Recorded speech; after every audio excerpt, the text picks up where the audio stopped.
Sebaik-baik orang berteman itu, kata para ulama kita, itu adalah yang berteman karena Allah. Jadi orang kalau berteman karena Allah tuh enak. Jadi tidak mengharapkan sesuatu kepada temannya. Ini biasanya orang yang tidak tegur sapa itu karena bertemannya bukan karena Allah. Bertemannya karena mengharapkan sesuatu yang dia harapkan tidak kunjung datang, tidak diberikan, akhirnya yang terjadi tidak tegur sapa, merasa tersakiti hatinya. Tapi orang yang berteman karena Allah enak. Dia tidak mengharapkan dari temannya kebaikan, pujian, sanjungan, dia berbuat baik, mengharapkan kebaikannya dibalas. Tidak, bertemannya karena Allah. Sehingga dia akan enak. Mau temannya saya baik, teman saya tidak baik, teman saya punya muka dua, kadang-kadang baik tapi di belakangnya dia tidak baik, memfitnah saya, gak ada urusan. Ini pertemanan yang harusnya kita lakukan setiap kita berteman.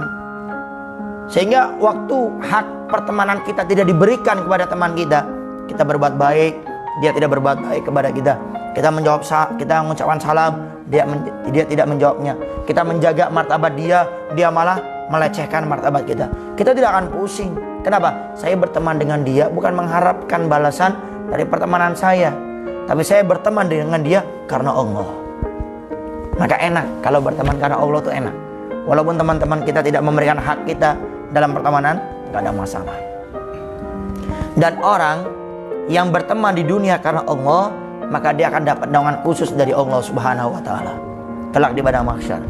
Makanya kita kalau berteman biasakan berteman karena Allah. Berteman karena Allah itu artinya apa? Berteman yang mana kita itu tidak mengharap balasan kepada teman kita, yang kita harapkan adalah berbuat baik kepada mereka. Ini berteman karena Allah, nggak mengharap balasan sepeser pun. Kebaikan yang kita lakukan, nggak berharap balasan darinya, dan kita selalu berusaha untuk mengingatkan dia. Ini berteman karena Allah. Dan ini dijanjikan oleh Nabi Muhammad SAW dalam hadisnya, sab'atun yudilluhumullah fi dillihi yawma la dilla illa dilluh. Ada 7 golongan manusia yang kelak pada hari kiamat akan dapat naungan khusus dari Allah. Di padang mahsyar, di hari kiamat tersebut tidak ada naungan kecuali naungan tersebut dari Allah Subhanahu wa taala. Siapa di antaranya?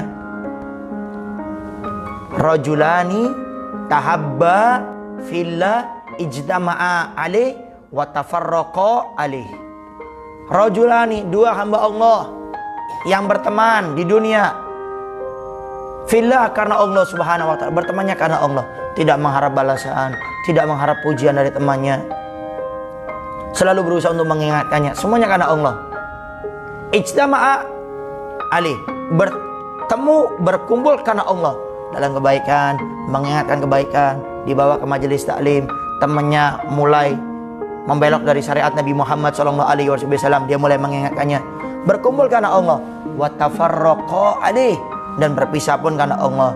Ternyata temannya ada yang menikah, ternyata akhirnya nikahnya harus ikut dengan istrinya, mertuanya, ternyata sampai jauh Kuningan, dia ternyata ke Kalimantan, berpisah karena Allah.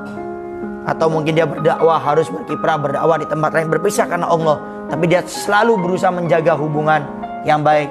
Sekarang ada telepon, ada SMS, ada WhatsApp, ada itu yang namanya Instagram, macam-macamnya.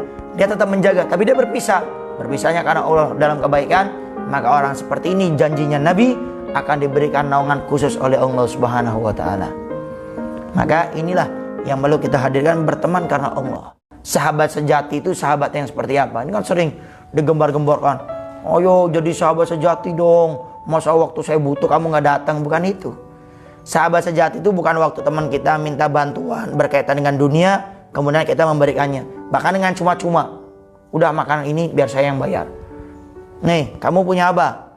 Pengen bangun rumah? Sudah, saya yang beresin. Kamu pengen beli motor? Sudah, saya yang bayar. Bukan itu. Tapi sahabat sejati adalah sahabat yang selalu mengingatkan kita waktu kita lagi lupa dan lalai kepada Allah. Ia menyemangati kita untuk dekat kepada Allah Subhanahu wa taala. Itu sahabat sejati. Jadi waktu kita lagi lupa dan lalai kepada Allah, bermaksiat, melakukan kejelekan-kejelekan, dia selalu hadir untuk mengingatkan kita. Waktu kita mulai malas beribadah, waktu kita mulai tidak mau melaksanakan kewajiban kepada Allah Subhanahu wa taala, kita mulai berbuat tidak baik kepada manusia, dia selalu hadir mengingatkan kita. Bahkan ada istilah apa bahasanya, the best of the best lah. Sahabat sejati di atas sahabat sejati lagi. Siapa itu? Sahabat yang selalu mengingatkan kita padahal kita sudah sering mencaci maki dia, kita sudah sering mengolok dia, nasihatnya tidak pernah kita pedulikan, tapi dia selalu berusaha untuk hadir dan mengingatkan kita. Itu sahabat yang harus kita pegang.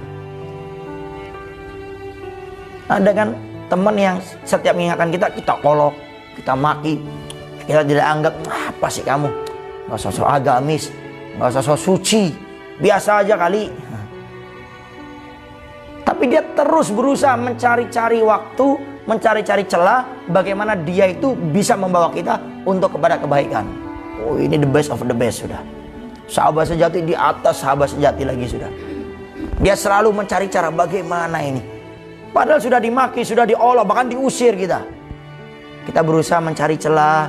Teman kita ini datang ke rumah kita baik-baik, mengingatkan dengan bahasa yang halus, sudah cari waktu yang tepat, tetap diusir. Tapi tetap dia berusaha mengingatkan kita. Tidak secara langsung, dia cari orang ketiga yang dia segani, punya ilmu agama, bisa nutup aib, untuk mengingatkan temannya dia ini. Ini luar biasa. Jadi dia tidak putus asa. Mulutnya dia, lisannya dia tidak bisa, tapi dengan usaha dia bisa.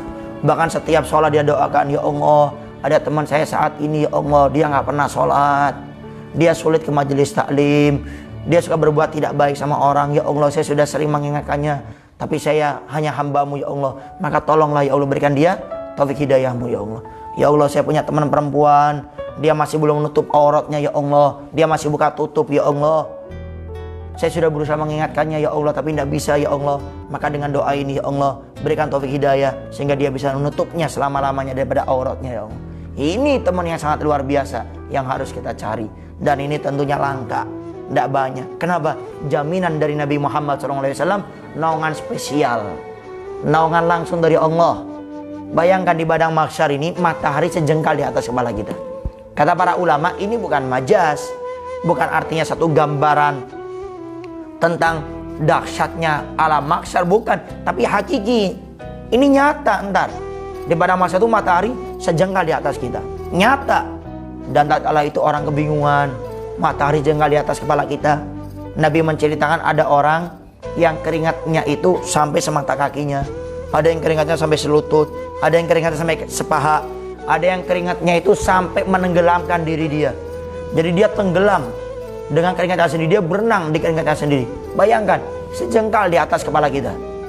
Tapi orang yang dia berteman karena Allah di dunia, saling mengingatkan karena Allah, berkumpul dalam kebaikan karena Allah, berpisah pun karena Allah, maka orang-orang seperti ini waktu dibangkitkan dari alam barzah, dibangkitkan di padang mahsyar, di akhirat, maka orang ini akan langsung disambut oleh Allah, dapat seruan khusus dari Allah Subhanahu wa taala, hai hambaku, masuklah ke dalam naunganku, karena ini naungan hanya aku ciptakan untuk kalian. Masuk kita ke sana dalam keadaan tenang, dalam keadaan sejuk, naungan khusus oleh Allah Subhanahu wa taala. Dan mudah-mudahan kita termasuk orang-orang yang berteman karena Allah, yang berpisah pun karena Allah, yang berteman hanya mengharapkan Allah Subhanahu wa taala.